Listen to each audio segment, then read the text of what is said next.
Okay, welcome back to the rusty and crusty C10 Chevy build, part 6. Today we're going to finish up on the axle flop and take the U-bolts loose from the rear end, remove the bolts out of the front springs, slide the rear end forward, put it on top of the springs, and bolt everything back up. So let's get started on it.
All right, we got it done there, got it flipped.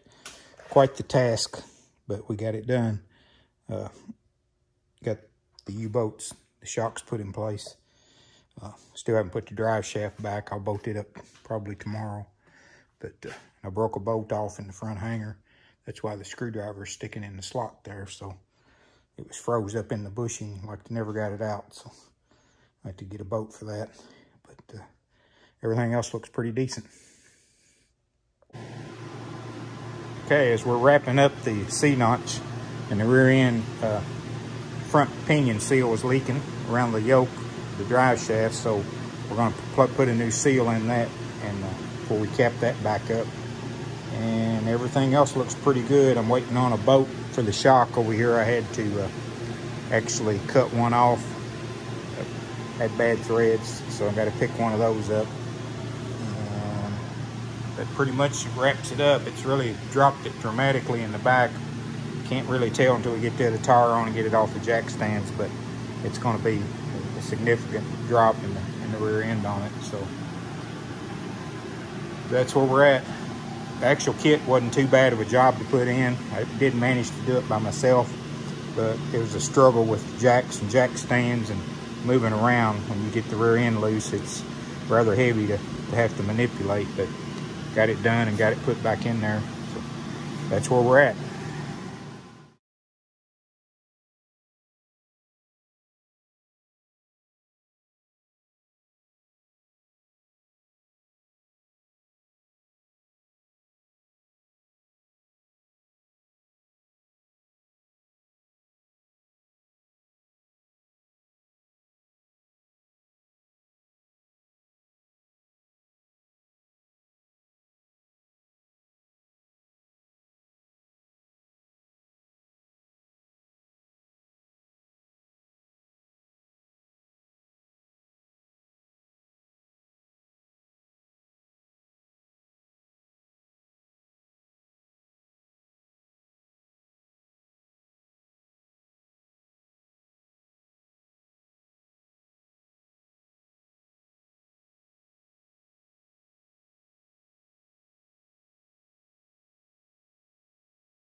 All right, here's a picture of the bed, and I started stripping it down to metal to prepare it for some primer using the Eastwood machine on it, and just a coarse disc, and it actually peels the paint off rather well. You can see I've got about half of this side done.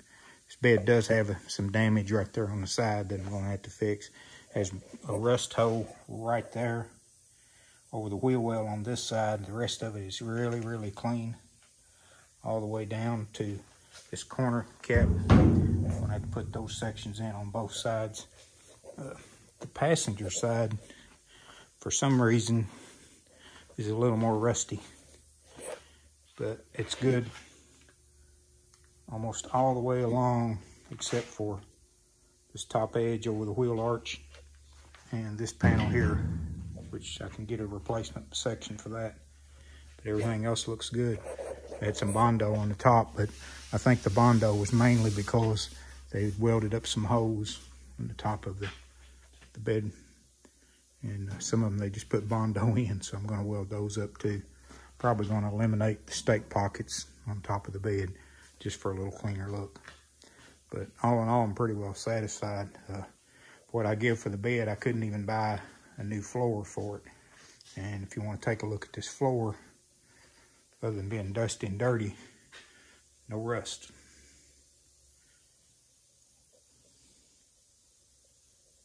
So I was very fortunate to find something this good without going aftermarket. I know the aftermarket beds would work, but I'd a whole lot rather have a factory bed, even if it's going to have a couple patches on it, than to have a aftermarket sheet metal.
Okay,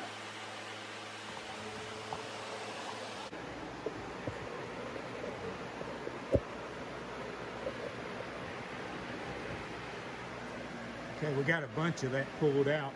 I think what I'm going to do now in order to get this out right in here is I'm going to have to slice down through this structure here to relieve some of the pressure, and then I think it'll pop out if I do that. Already looks about 300% better. Give you a look down the side here.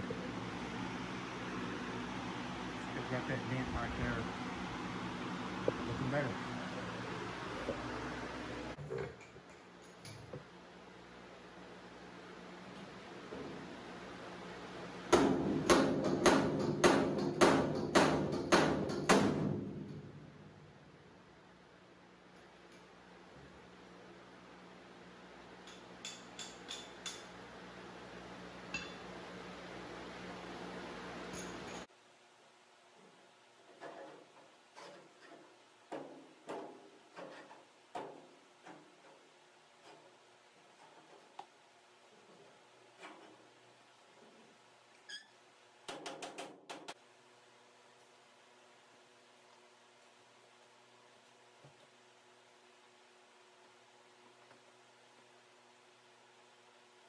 All right, that'll do it for part 6 of Rusty and Crusty. Pulled it outside here just to sort of clean out the garage and take a look at it. Look what I found, the passenger's door. So we have that problem solved on the fit on the door, and we're moving forward. Thanks for watching. Please like, share, and subscribe.